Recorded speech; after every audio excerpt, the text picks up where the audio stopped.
वाहेगुरु जी की फतेह। जो बोले सो निहाल।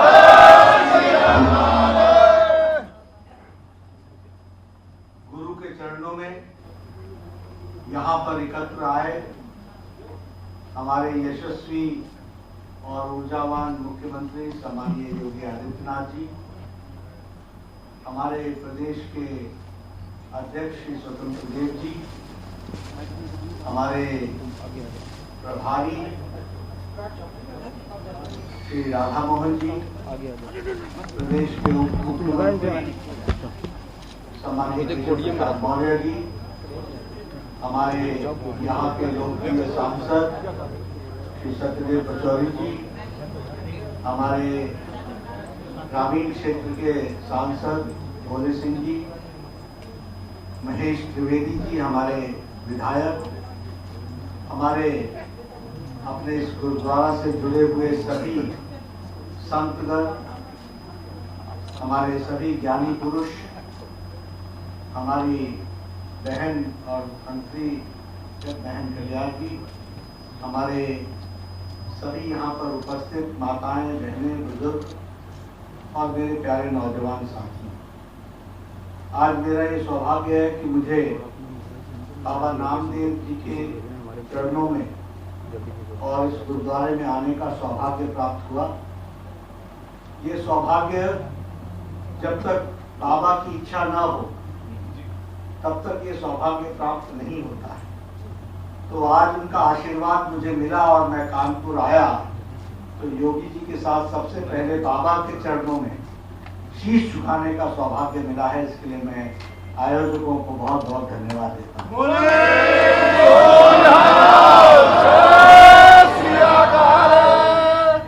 यह बाबा नामदेव जी के नाम पर इस गुरुद्वारे को हम सब लोग जानते हैं और हम सब लोग जानते हैं कि 12वीं शताब्दी में जिस तरीके से एक संत पुरुष ने अपने जीवन में सत्य की खोज में निकलते हुए महाराष्ट्र से यात्रा करते हुए और संत ज्ञानेश्वर जी के सानिध्य में सारे महाराष्ट्र का भ्रमण करते हुए और उनके परलोक सिधार जाने के बाद सारे भारत का भ्रमण करते हुए और लगभग 18 वर्ष गुरुदासपुर के पास वहां भी भ्रमण करते हुए हमारे गुरु रामदेव जी ने ईश्वर के एक बार नहीं 72 बार दर्शन किए और उन्होंने उसकी लीला को भी देखा, उसको जाना, उसको पहचाना। ऐसे संत, ऐसे महापुरुष, ऐसे गुरु का गुरुद्वारे के नाम पर, नामदेव जी के गुरुद्वारे में आना और उनके नाम पर गुरुद्वारा होना, यह अपने आप में हम सब लोग को प्रेरणा भी देता है, दृष्टि भी देता है और दिशा भी देता है। ऐसे यहाँ पर आने पर मैं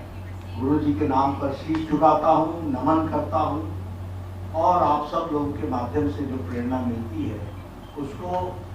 जो गुरु जी ने जिन्होंने मराठी में भी, जिन्होंने पंजाबी में भी, गुरुमुखी में भी और जिन्होंने अन्य भाषाओं में रचनाएं की, हिंदी में भी रचना की,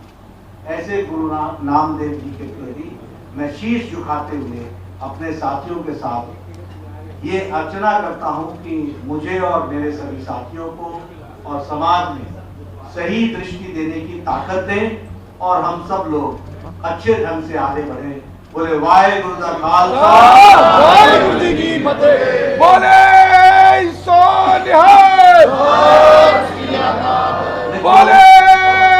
सो निहाल। मित्रों, गुरु के चरणों में हम आए हैं और गुरु से हम आशीर्वाद लेने के लिए आए हैं, इसलिए यहाँ पर कोई राजनीतिक विषय में नहीं रखना चाहता, लेकिन गुरु से संबंधित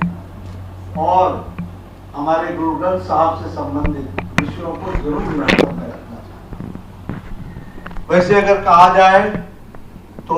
हमारे सिख भाइयों के लिए लंबे समय तक इस देश में बहुत लोगों ने शासन किया, लेकिन जब करने की बारी आई तो मैं यहाँ पर एक पार्टी के सिपाही के नाते गुरु नामदेव जी के चरणों में शीश झुकाकर, गुरु ग्रंथ साहब जी के चरणों में शीश झुकाकर इस बात को गौरव से कह सकता हूँ कि जो काम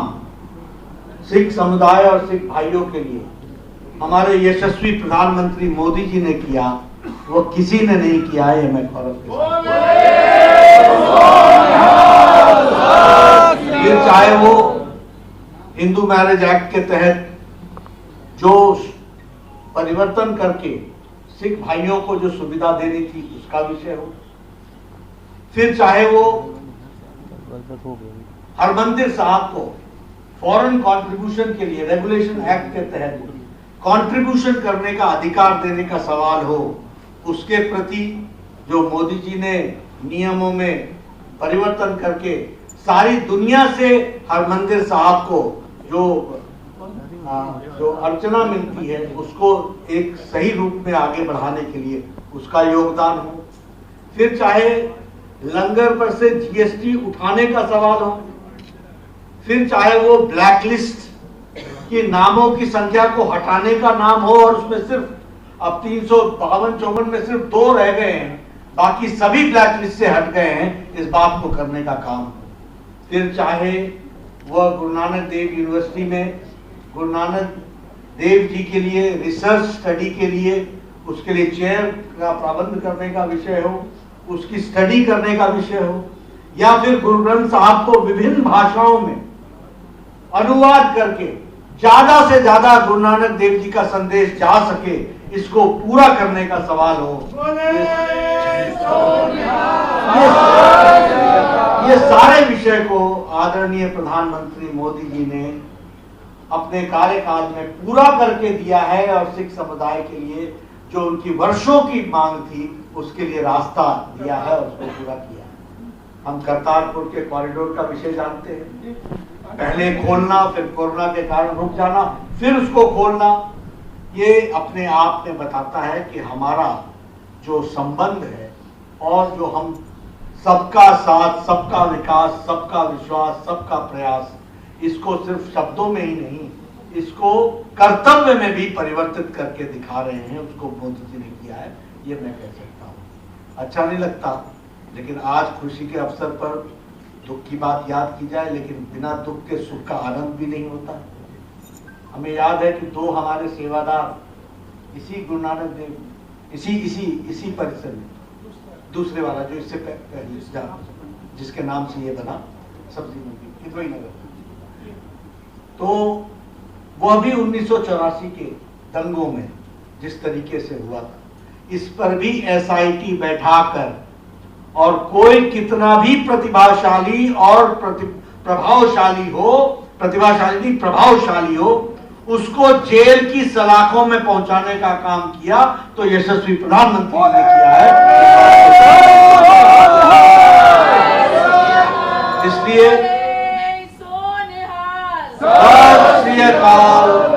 इसलिए मैं सिर्फ एक ही बात कहूंगा कि हम सब लोग इस दृष्टि को लेकर के चलते हैं कि समाज को, सबको आगे, सब में खुशहाली आए, सबके जीवन मंगलमय हो, सब आगे बढ़ सके, सही दृष्टि से बढ़ सके, और गुरु के चरणों से ये आशीर्वाद लेकर के और प्रेरणा लेकर के, और मुझे यहाँ आने का जब सौभाग्य मिला, आज मैं आपके सामने ये भी कहना चाहूंगा कि अफगानिस्तान से भी गुरु ग्रंथ साहब को सही तरीके से लाने का काम किया है, तो वह भी यशस्वी प्रधानमंत्री मोदी जी के नेतृत्व में हुआ है, इसको हमको समझना चाहिए। तो इसलिए मुझे यहाँ आने का सौभाग्य मिला, मैं अपना इसको सौभाग्य मानता हूँ और मैं धन्य हुआ हूँ, और बाबा रामदेव जी के चरणों से आशीर्वाद लेकर के, ताकत लेकर के जा रहा हूँ कि उनके बताए रास्ते पर चलते हुए समाज की सेवा करने में हम कोई कसर नहीं छोड़ेंगे और उनके बताए रास्ते पर चलकर आगे बढ़ेंगे। इन्हीं शब्दों के साथ वाहेगुरु दा खालसा, वाहेगुरु जी की फतेह। जो बोले सोनिया।